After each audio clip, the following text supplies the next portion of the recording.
All right, we're on for round two on relationships. So, welcome aboard. Let's do it. Let's do it. So, we left off on infidelity, and you mentioned that some couples will choose to stay together, and some people will choose to do the healing work on their own.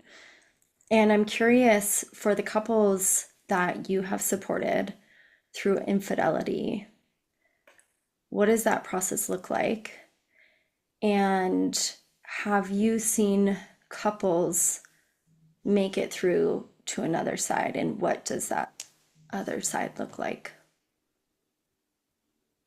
Yeah, so maybe I'll just generally say the process of working through infidelity is like a an unpacking and a rebuilding. I mean, it's like relationship 2.0. So the old relationship is dead and there's a grieving process.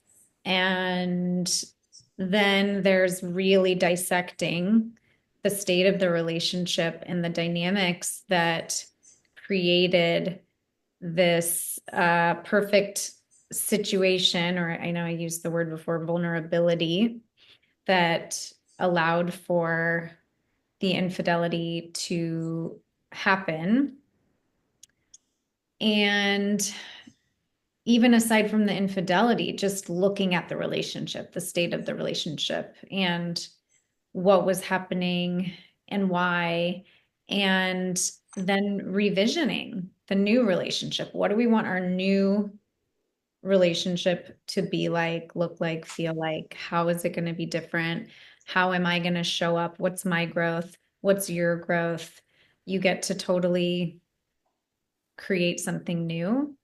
And of course, there's a trust building process, Mm, depending on the person and the level of trauma.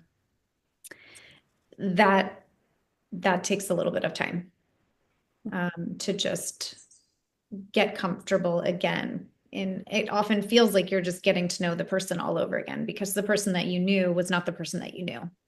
mhm. So, and then couples who get to the other side of that,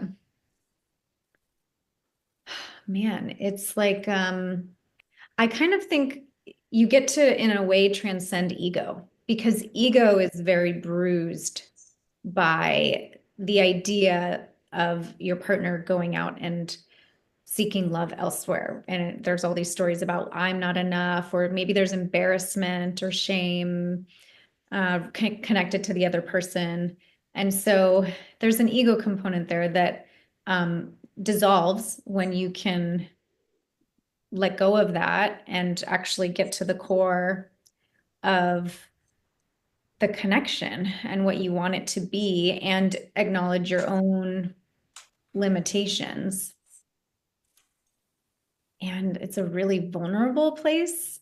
And I think because of that, it's a really rich place to be. Mm, If it's safe, if there's safety, if both people are in it, right? mhm, And both people can take accountability and create that space for the vulnerability. mhm. What's on my mind right now is thinking about maybe somebody who had an affair like over and over and over again, or maybe somebody who's like a sex addict, or someone who's like maybe has narcissistic tendencies or is a narcissist and is seeking narcissistic supply. And so it seems like the couples that you're referring to, this was unusual in their relationship, or maybe it happened once or maybe over a period of time, but like how can you spot the difference between maybe somebody who did go and cheat and who it's safe to have repair with versus these other circumstances of like addiction or narcissistic supply? Yeah. I think it's safe to have repair when the person is able to acknowledge what the affair was for them. Mm-hmm. And in some of those other cases that you're talking about, like with addiction or personality disorder, um, I think that's missing. There's not a level of control, or in the case of, narcissism, there's not a level of self-reflection or accountability. Mm-hmm. That's such a good point. Like to really name what the affair was for them requires them to go to a deep level of vulnerability and exposure to be able to have that healing and connection. Yeah, Mhm. that's a big difference. And so that leads me to another question of how can someone in a relationship spot the difference between something that's triggering for them, but that they can grow from in the relationship, or it's a sign of incompatibility? Well, so when you say something that's triggering them, do you mean from their past? In the relationship, maybe there's like a behavior of their partner, or yeah, something that their partner continues to do that's really triggering for the other partner. So is this something coming up that I can work with? Yeah, is this something coming up that I can work with? And maybe, as you said, like it relates to the past for the person that's being triggered. Like at what point is someone continuing to work with and see these things? And at what point is it clear that the couple isn't compatible for one another? Hmm. I think I think to really be able to discern, you have to have a level of, I want to say regulation, or at least your prefrontal cortex needs to be online. Like the rational thinking mind needs to be online to make conscious choice rather than um, responding to a situation from emotional reactivity or dysregulation. So, like when you're triggered, Mm-hmm. you're in a dysregulated state uh, Mm-hmm. based off of what's happening, right? And so you're responding or reacting to that situation. Um, and there's always grist for the mill there. There's always learning or growth that can happen there. Like, why is this triggering me? Where does this come from? Is it really about this situation, or is it maybe just 10% is about the situation and 90% is actually about my childhood? Peeling back the layers, can we build empathy here between each other and understanding about what is happening and why it's triggering me? Is there the ability to make requests of each other and work with each other to make this less of a trigger or to make it feel safer for both people and that kind of thing? Of course, if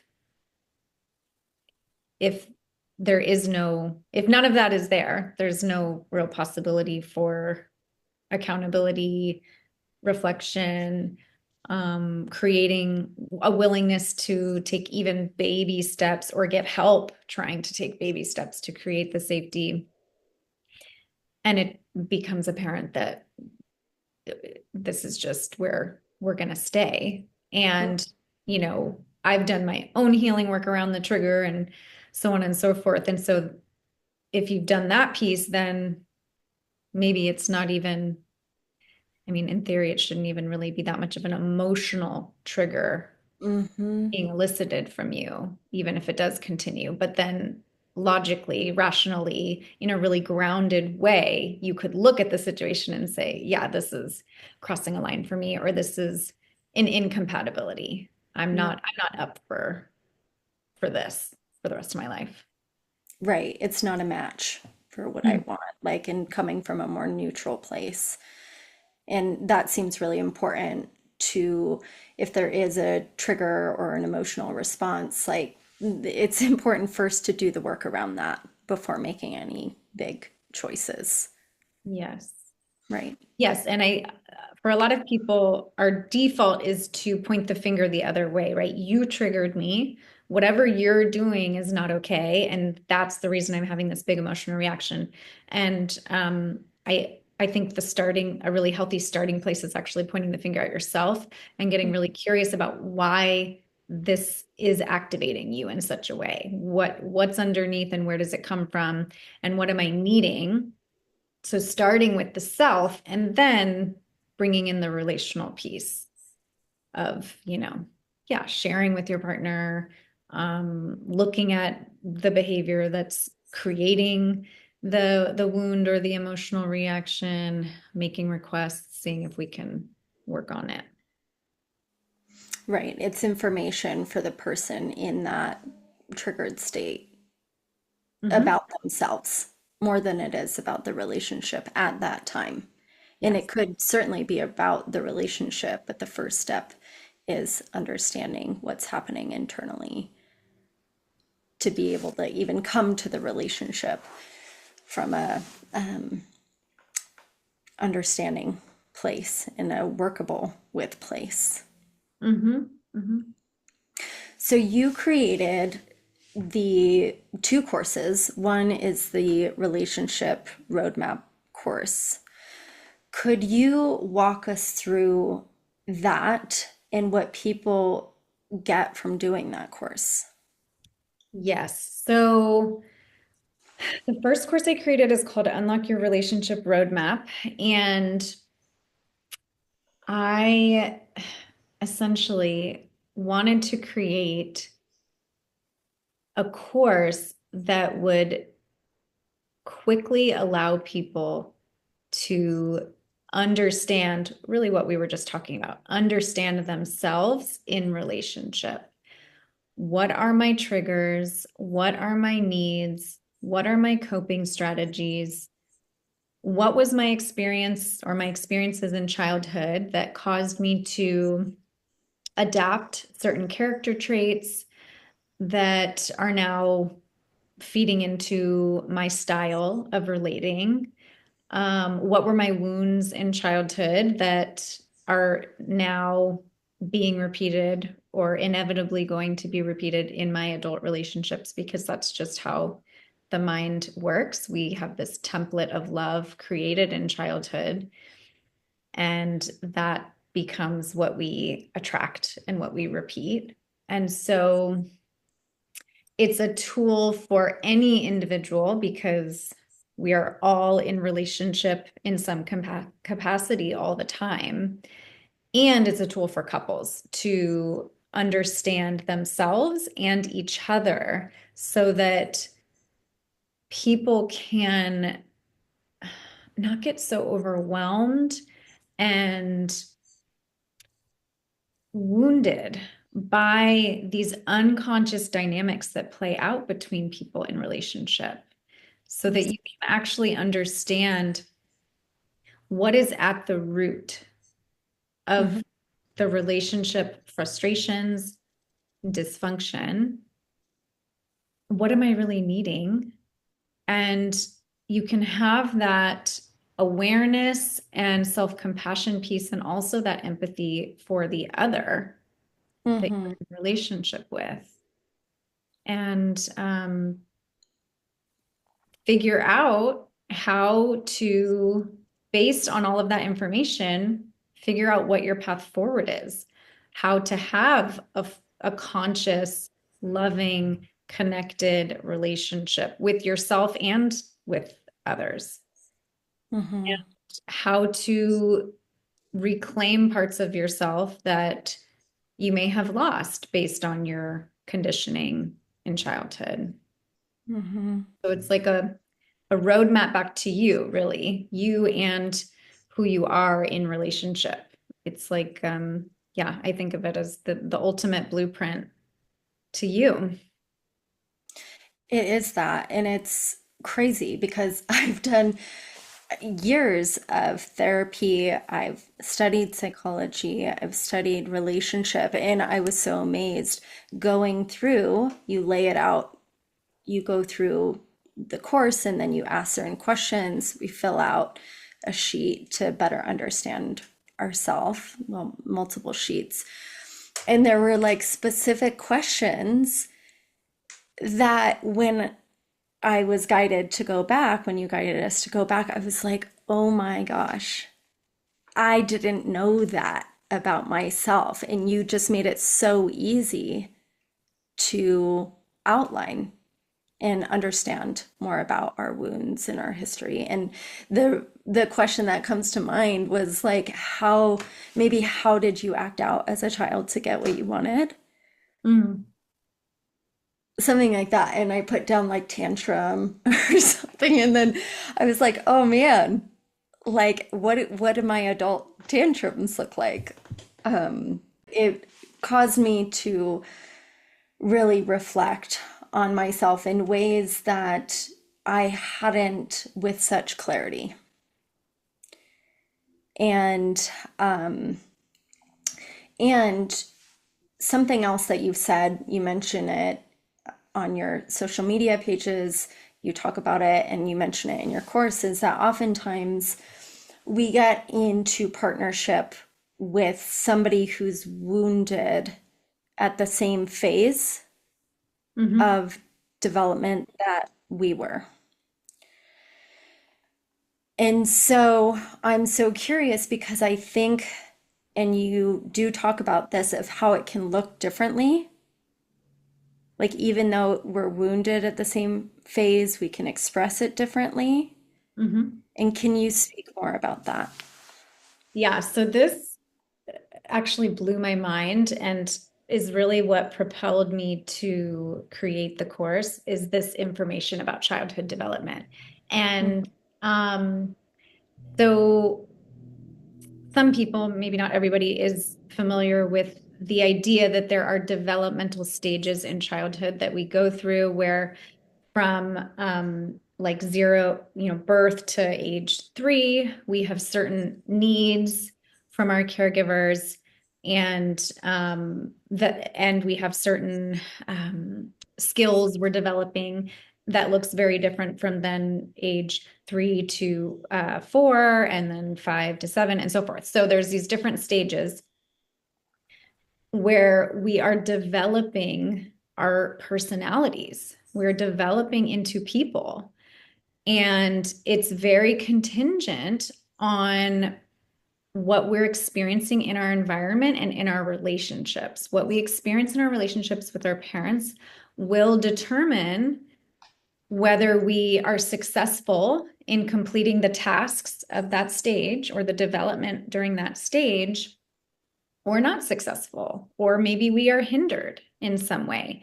And if we experience certain types of parenting or certain types of situations that challenge what we're really needing at that developmental stage, that can cause us to adapt or cause our personalities to shift in one of two ways, typically. I mean, nothing, there's a lot of gray, but typically based on the theory, there's one of two adaptations. mm-hmm, And so it is so fascinating to be able to look at personality traits now as an adult mm-hmm, and connect those traits to a specific time in childhood where your development during that phase or your needs during that phase may have been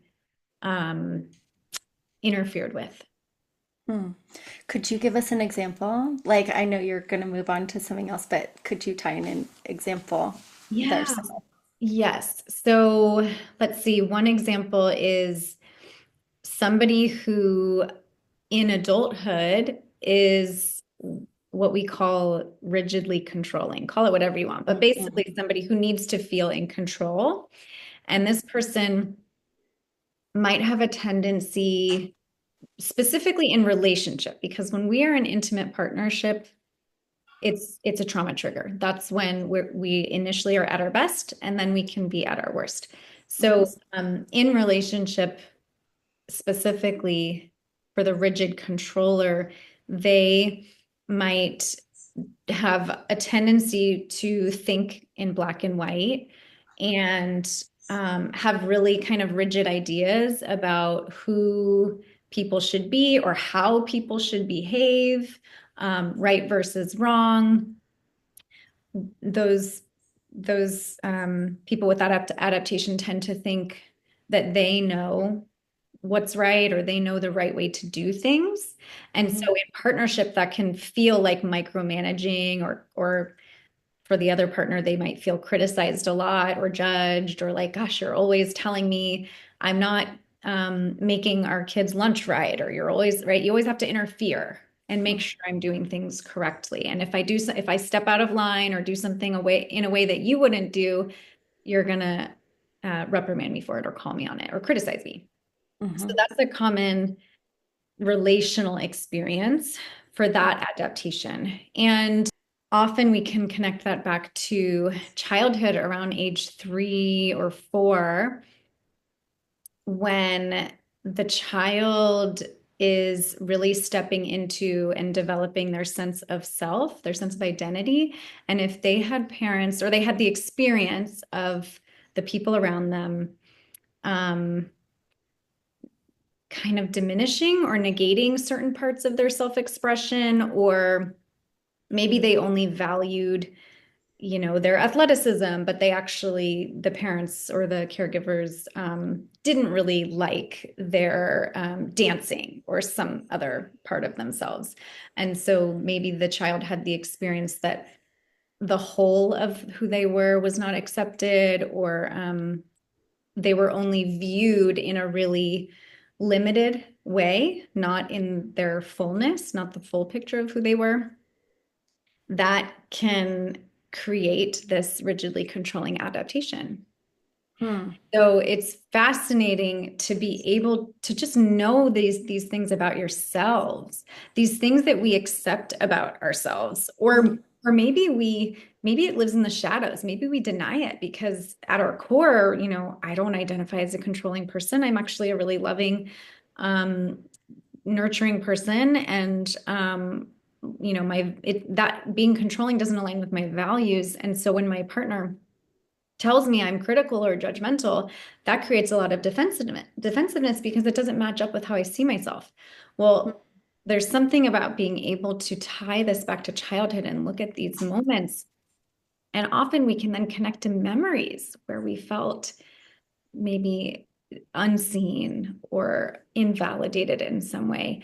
And so that's such an important part. It can be such an important part of the process of getting back in touch with who you are and healing.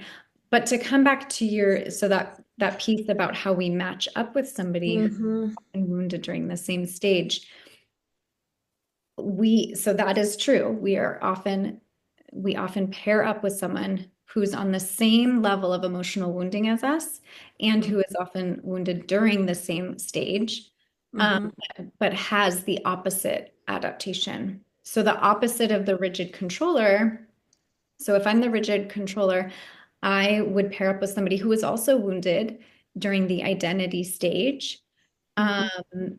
But my partner is probably going to have adapted to become what we call diffuse, who really struggles with their sense of self, struggles to make decisions, to trust their intuition, um, that kind of thing. They're kind of wishy-washy, just not very clear about who they are and what they want, and Mhm. trusting their ability to make decisions. And so that, as you could imagine, in that partnership dynamic creates a lot of tension. Mhm. Right. It'd be like firing back and forth Mm. constantly because the more diffuse one is, then the more controlling the other would be, or feels like they need to be.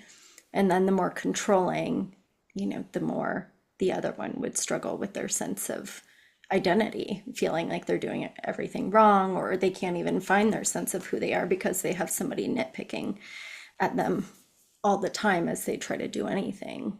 Totally. And then you can both, when you see this, go, oh my gosh, this makes so much sense, right? And this isn't actually who I am. or who you are. This is how Mm-hmm. we adapted. And Mm-hmm. so then you can see where you want to end up and what the growth is for each of you to come back to yourselves and to be available for a connected relationship. So for both people to then be able to step outside of the adaptation, outside of the need to be really controlling, to Mm-hmm. soften that, and Mm-hmm. to step outside of the kind of wishy-washy, I don't know who I am or what I want, but to really anchor into the self and trust the self. And the more each person is able to do that, in this case, really building their sense of identity, the more satisfying they will be in the relationship. And the relationship, their interactions with each other can help facilitate the healing and growth for both of them. Mm-hmm. So if someone did your course who was in a relationship who maybe had that rigid and controlling adaptation and they started becoming more aware and started like limiting themselves, stopping themselves when they were going to be critical or micromanaging, that might give more space to the person who needs the space to discover who they are and to learn how to make decisions. And Absolutely. same with the person who maybe the person who was controlling didn't do the course and the other person did, and maybe they would learn tools for developing a stronger sense of who they are, learning to trust themselves, taking risks, having a voice. Mm-hmm. Yeah, Hmm. and that's a really important part of the roadmap too, is identifying those really specific behaviors and steps that will facilitate the healing, the changing this adaptation, rewiring the neural pathways in the brain Hmm. Hmm. so That's that so people actually fascinating. know where to go with it. It is, it's so fascinating. That is so fascinating. And how many developmental stages? I know I did the course, but how many are there? Were there There four are or five? four: connection, exploration, identity, and competence. Mm-hmm. About Mm-hmm. age seven. Mm-hmm. There's, of course, other stages that come after that in life, but those are the ones that, yeah, we focus on in the course, the ones that really inform our personality development and our template of love. Mm-hmm. Right. And those are like the formative years. So Mhm. you mentioned something about being in relationship brings up, well, you didn't say it this way, but like brings up the trauma. And so I've heard people say, like, well, I'm fine on my own. I'm happy when I'm not with them, or I'm totally fine when I'm not in relationship with them or in relationship, but then being in relationship, there's a lot of struggle. Can you speak to that? And I imagine it's on that note, but curious more how that comes alive. Yeah, it feels like they are the problem. This person is the problem that I'm in relationship because I'm fun. When I'm not with them, I'm not triggered. But when I am with them, for some reason, I'm very triggered. I'm at my worst. Hmm. Um, all of those feelings from childhood of feeling not good enough, or those times when I felt invisible, or whatever your wounding was, comes up in the relationship. Hmm. So people might and do see the relationship or the other person as the problem and jump ship, and Hmm. decide, right, this is the wrong person for me. And what happens is, if they decide to get into relationship again, they just end up repeating the same patterns. They keep attracting the same person and the same type of situation that is going to continue triggering them. Hmm. And so that's because the purpose of being in relationship is to grow and heal together. And you are going to choose someone who matches your template of love and who will be able to trigger your unmet needs from childhood so that you can grow and heal beyond those wounds, so that you can have a different experience and finally get those needs met in relationship. But in order to get those needs met, the other person is going to have to heal their wounds as well. Mm-hmm. So it's almost like it is this unconscious um, invitation for both people to heal Mm-hmm. together. Mm-hmm. It seems like people should get into relationship knowing that they're going to get triggered. Absolutely. But like that should be more common knowledge Yes. because I think that there are certainly people that know and go into relationship knowing that it's going to require growth and compromise and showing up and healing. But I think that there is this idea, at least in our culture, that we marry for love and there's, yeah, we marry somebody that we're going to have a happy life with. But I think it's more realistic based on this conversation and from last week that people enter into relationship with the expectation that they will be triggered to their deepest sense. Oh, yeah. Absolutely. And that really changes things because if somebody knows that they're going to get triggered so deeply, that would probably change who they choose in a partner. Hmm. Who's somebody that I'm willing to go through an experience of being triggered with? Yeah. Going in with eyes wide open. Yeah, I mean, that changes so much about the perception of relationships and what the function of them is. And it's so different from this idea that marriage and relationships are going to make us happy. Mm. Find someone you can be happy with. It's like, no, find someone you can be triggered with. Yes, you can grow with, right? Yeah. And, obviously not staying in the trigger. The point of the trigger is to grow beyond that. But like that is a real lived experience. Right. When it happens, Yeah. to be able to think to yourself or say out loud, thank you, when Mhm. your partner triggers you.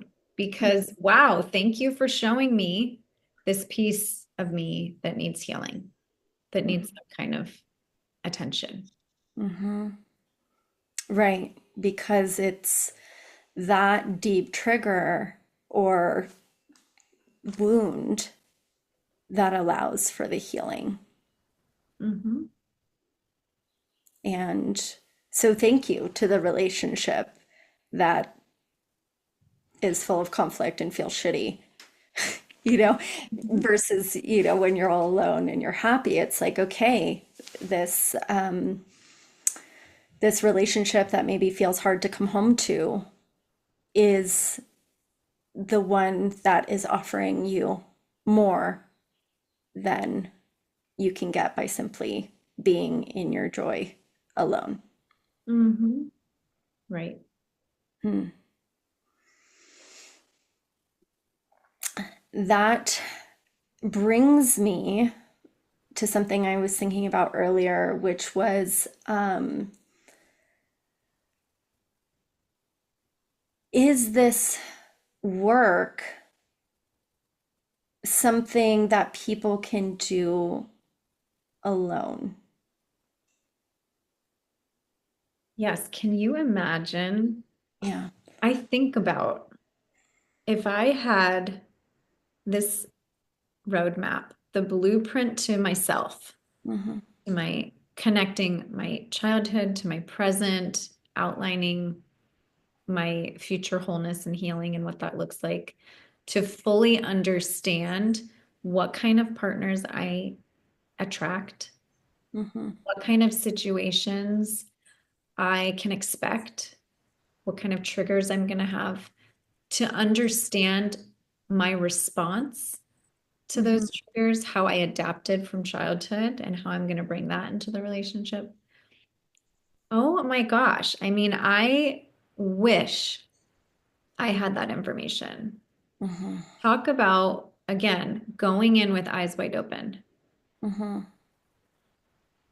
Mm-hmm. You have the opportunity to be really awake to what is usually the unconscious happening, um, causing us to be attracted to somebody.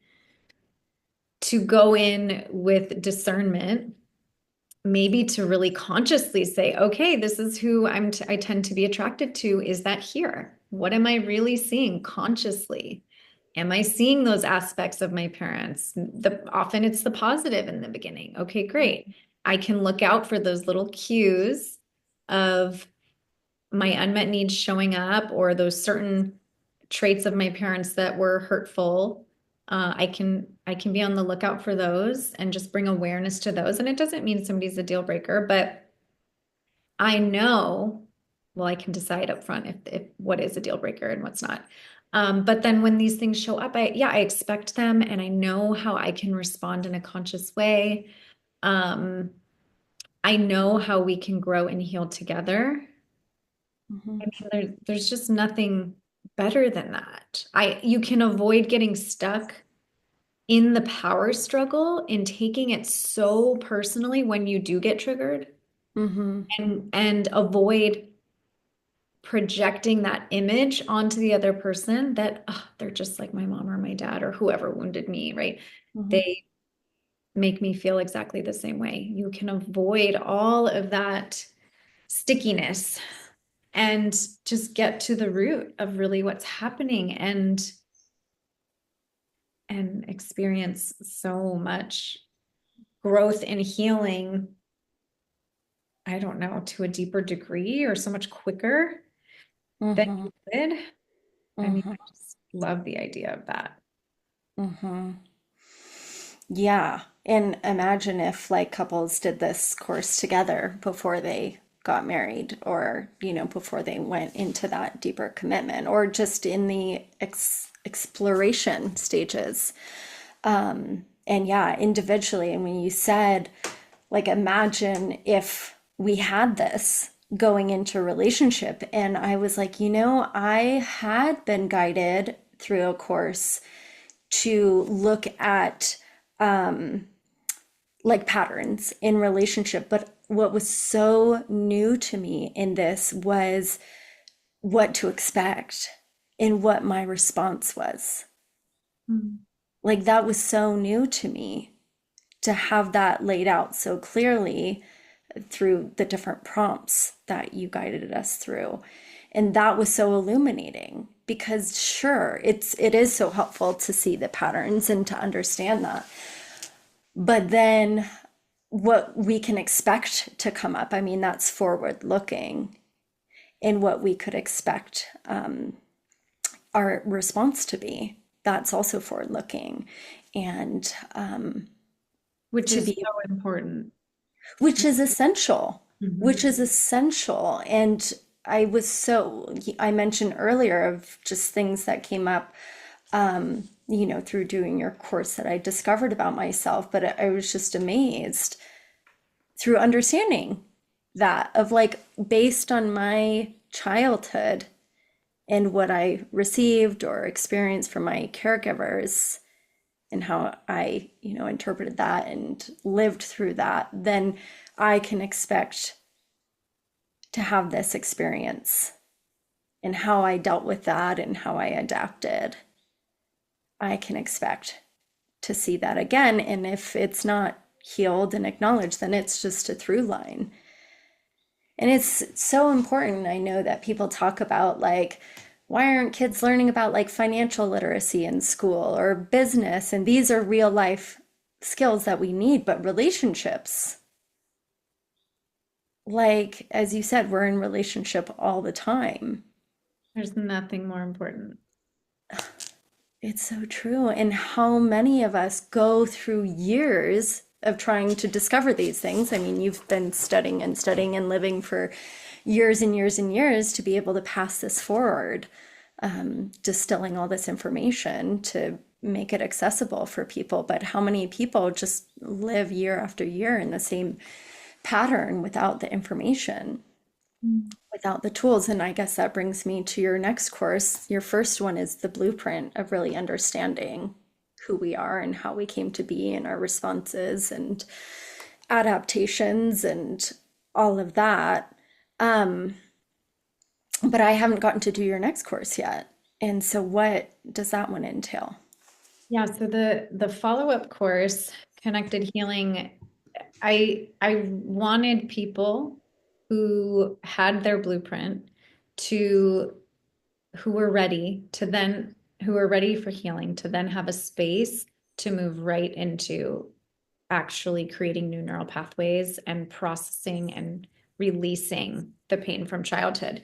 So the follow-up course is that it's an experience of being guided through reflections and guided visualizations to process the unmet needs and the wounding experiences from childhood so that you can release the burden, Hmm.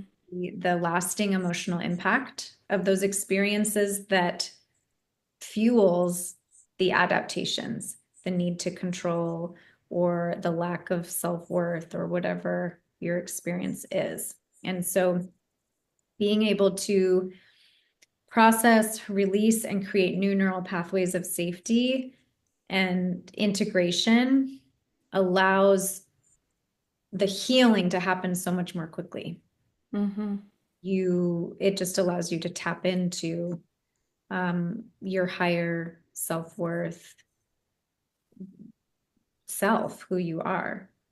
Mm-hmm. In both courses, people can take whether they're single, married, in a relationship, dating, Oh yeah. divorced, like at any stage of relationship. It's helpful. That's amazing. Yeah.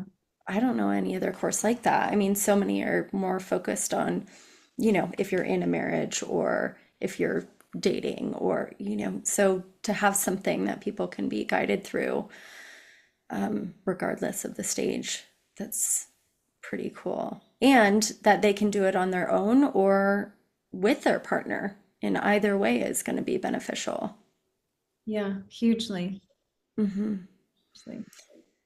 So, something I was talking to a friend of mine the other day of this concept, and may have already gone over it, but the thing that is hardest that you talk about, you say the thing that's hardest for you to give, What your partner needs from you the what most. your parent need, sorry, what your, ooh, Freudian slip, what, what your partner needs most from you, that's the hardest for you to give, Mhm. is often what is the most healing for both of you. Yes. Yeah. Yeah. Can speak on it more if we haven't already, but also can you give some like lived examples? Mm-hmm. Yeah. So why don't I just start with that? I Yeah. just that might help. So I grew up in a family where affection, really of any kind, physical touch, words of affirmation, affection was not very present. Um, so as a result, I adapted to cut off from my need for physical closeness. That actually became uncomfortable for me to um, not to receive. If I was in close relationship, with a partner, I could receive their affection, but I would never initiate Mm, affection or closeness outside of the very beginning initial attraction phase. mhm, So, of course, I paired up with somebody who physical touch and affection is his primary love language. mhm, So, this created an immense power struggle where he was feeling really unloved and had this strong need for closeness. And his strong need for closeness repelled me, made me feel smothered. And mm, so, what he needed most from me, his request was for me, a request was for me to initiate physical closeness. mhm, And for me, the person who adapted to disconnect from that aspect of myself, the part of me that is nurturing and loving and affectionate, it felt like he was asking me to be a different person. mm, He was asking me to change.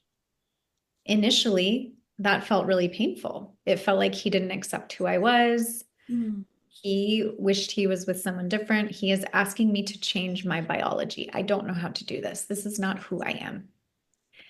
In reality, it was my adaptation keeping me safe that was preventing me from doing that thing, from mhm, initiating closeness. And as I stretched into doing that, I mhm, consciously made the decision to go grab his hand. I consciously made the decision every morning, first thing when I wake up for the next 2 weeks, I'm going to go give him a hug for a whole minute. As mm, I was stretching into that, he was experiencing the warmth and connection that he so needed. And so that was really healing for him. And he felt so close to me.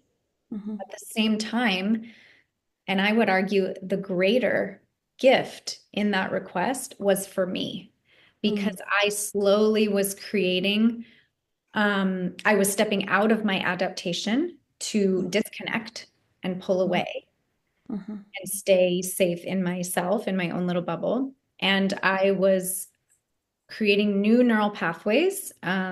So, I guess to put more simply, training my brain and body to feel safe in mm, in the presence of physical closeness. And I was reclaiming this lost part of myself, this part of myself that actually loves physical closeness and needs physical closeness mhm, before I learned that it wouldn't be there. And so mm, I had to disconnect from it. mm, And that is so often I see it, I want to say 100% of the time, mhm, my work with couples, mhm, what the partner is requesting, what they so badly need from the other mhm, person in order to feel safe and loved mhm, is for that person. It's for the other person to step into their own healing and wholeness. mm. That's massive. Mhm. Because as you described, like it didn't feel a part, it didn't feel natural to you, but it was also like, that's not who I am. Mhm. And how often we feel that way of like, that's not me. Like, you're gonna have to be with somebody else if that's what you want, because that's just not who I am. But that's so insightful and incredible to understand that you, by creating that bridge of physical connection, you were able to learn safety and reclaim that part of yourself that maybe needed that and loved that and maybe yearned for it more than your mind was even able to acknowledge because of how painful it was to go without it. Mhm. Oh, yeah. And so when I think about like physical touch, that reminds me of like a love language. And so would you say that all of the needs are kind of based on this like concept of love language, these different love languages?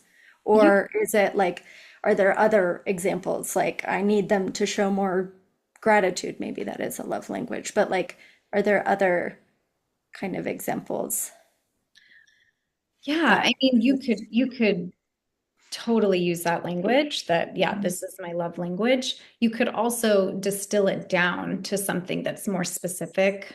Um, Mm, like I need to hear that you're proud of me.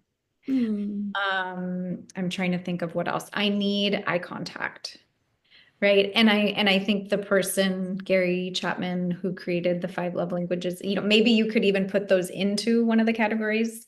Uh, mhm, as like, eye gazing, quality time, or words of affirmation, right? So you can distill mm. it down, you can call it whatever you want, Right, right. But oftentimes, maybe it's a specific act specific to the person. Yeah. specific to the person. And I guess on that note of the love languages, I read recently of like how the love languages are related to or can be related to a wounding in childhood. What was that again? Like, yeah, can you Oh say yeah. what? Well, I don't know what you read, but I'm just saying, oh, heck yeah. Yeah, Totally. like it's like what we didn't receive in childhood becomes our love language. Yeah, I think that was it. That's what Like we need. whatever, right, which was so not how I thought it was or interpreted it to be. I thought it was like how we were used to receiving. So it's interesting. And yeah, so my emphatic yes is that our wounding absolutely connects to our love languages. I don't know, and I would have to think more about myself if Mm-hmm, it was a direct translation in terms of what I didn't receive in mm-hmm, childhood is what becomes my love language, because there's also how you express love can be a different love language than how you experience love. mm-hmm, mm-hmm, So I didn't receive physical affection. And well, I guess another example would be quality time. I felt really unseen. mm-hmm, And so my love language was and still is quality time. mm-hmm, So in that sense, it's connected, right? My wound was I felt unseen. And so and kind of I just lack of connection, right? No connection, basically. And so mm-hmm, therefore, what I really need in relationship, aka my love language, is connection, is quality time. mm-hmm, mm-hmm. Yeah, I guess it's kind of nuanced in those ways, but it does make sense now that I've like come across that and thought about of like how closely it's related to wounds and in childhood, and perhaps what we didn't get, or maybe the very little bit that we did feel becomes our love language. And I think that's what you had mentioned earlier about what feels hardest to give. What our partner needs the most, that feels hardest to give, is actually the most healing thing. Mhm. Oh, yeah. That is like revolutionary. And like how much that pushes up against, but like how much potential is there. Yes. Yeah. Yeah. To be able to recognize the discomfort and that moment of feeling like this is not me and they're asking me to do something or be someone that is not me. Mm-hmm. And to have this awareness and be able to shift or remind yourself that, oh, wait, this feels like it's not me because of my self-protection, because of my adaptations, not because of who I am at my core. And maybe if you can bring some curiosity, maybe they are inviting me with their ask to become more whole. Hmm. Mm-hmm. Right. And it may not look or feel like it. And it probably won't, on the theme of this conversation, it probably won't feel like an ask. Mhm. Right. It can feel really painful, actually. That Yeah, idea that my partner doesn't accept me for who I am. That can be right. really painful. Right. Or I'm not good enough. I'm not what they want. Who Mhm. I am isn't like actually what they need, and I'm not going to be good enough for them. Yeah. Yeah, right? Or how did we get ourselves here? Totally with different needs and ways of expressing love.